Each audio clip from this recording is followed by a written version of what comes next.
morning. My name is Meg VanDeusen, and first I just want to say Kiel Goat Flat was also one of the most terrifying and awesome days on my Knowles trip. So today I'm going to speak with you about my public service summer, which I'm thrilled to tell you was the most remarkable experience of my life.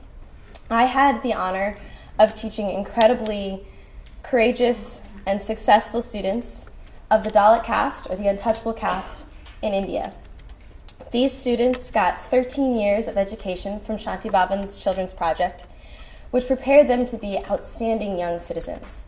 The goal of Shanti Bhavan is to reduce the completely ridiculous idea that children from the Dalit caste cannot be successful, and they do so by educating these students and sending them out to be remarkable citizens in India. But when I stepped foot into Bangalore 32 hours after leaving Washington, D.C., that was still all I knew about my summer. Just like in the movies, I found a sign with my name on it, awkwardly and tiredly tried to communicate with my driver, and took a 3-hour rickshaw ride to Shanti Bhavan.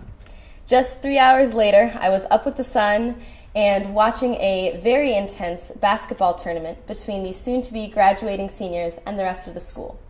I took a seat with some of the students and quickly silenced their whispers about the new volunteer, and immediately got bombarded with excitement, questions, and most importantly, who I was supposed to be rooting for.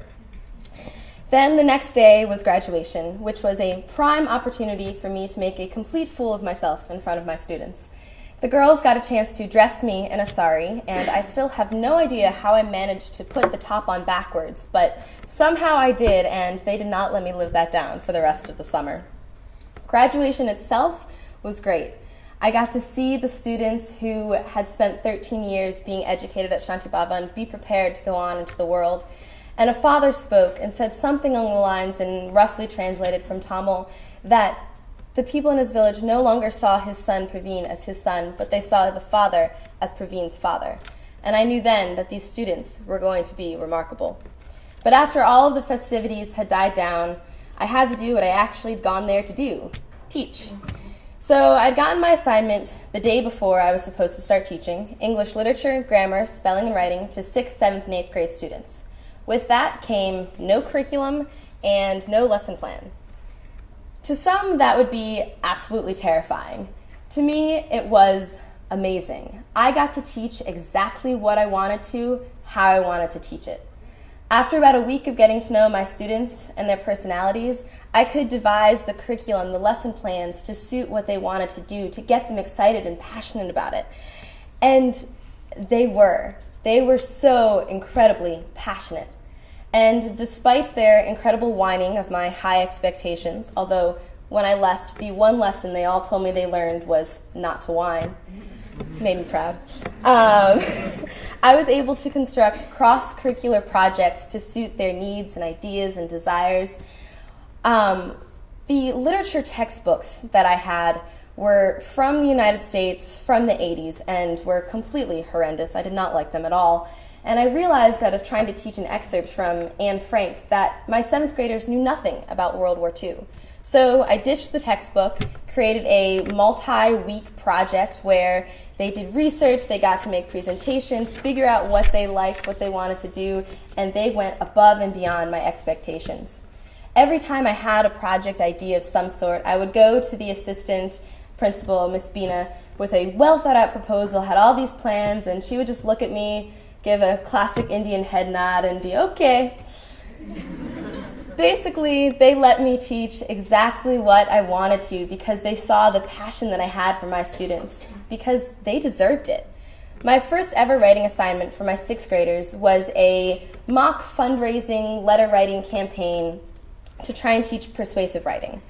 Every single one of my students had an idea to raise money for the poor or the sick, to build a hospital or a school. Nothing was for themselves. My student Kishore wanted to be elected to the Supreme Court so that he could stop child trafficking. Half of the school bonded together, or the class bonded together, to create Care Agency, a hospital for the poor. I was blown away. These students were so well informed and just astounding. When I came back to the States, I thought those were all just some kind of project, some assignment I'd given them. But now I'm working on the administration team, and I get to put blog posts on the website every week. And last week was one from Shilpa, one of my 6th graders. And I read her future goal was to start care agency with half of her class to serve low-cost hospitals. I had tears in my eyes reading that. It wasn't just a project. They now had future dreams that came from something that I got to spend a week doing with them. And I know these students are going to go far. In Kishore's letter, I want to read an excerpt from his letter to you all. He said, "I want to build a court to judge child labor because it seems unfair to keep young children to work for hours continuously without stopping." Where does an 11-year-old think of that? Honestly, it's because he has seen so much more than I can ever imagine, and he has triumphed more than I ever will. Later on in the summer, I got to do a village tour of the neighboring village, which is Kishore's home. I got to go see the temples, the local school, homes, cows, etc. But I got to a point in the village where I wasn't allowed to go into, a point where even the broken down houses looked disheartened. And I couldn't step foot in that part of the village because that was where the Dalits lived. I couldn't even go see the home of Kishore, my student. And I still get chills explaining this to people because I realized then that if it wasn't for Shanti Bhavan, I never would have gotten to meet these students who I had become so deeply in love with. And more importantly, they would have never been given any sort of chance. Those 8 weeks of my summer are filled with so many great stories of the accomplishments that my students have and will continue to have. Filled with memories of being fed star fruits, of climbing rocks and playing soccer. And I miss them on a daily basis, but I know that the teachers there and the current volunteers are doing incredible jobs with my students. And I hope that one day maybe some of you might get to meet them because they will change your world.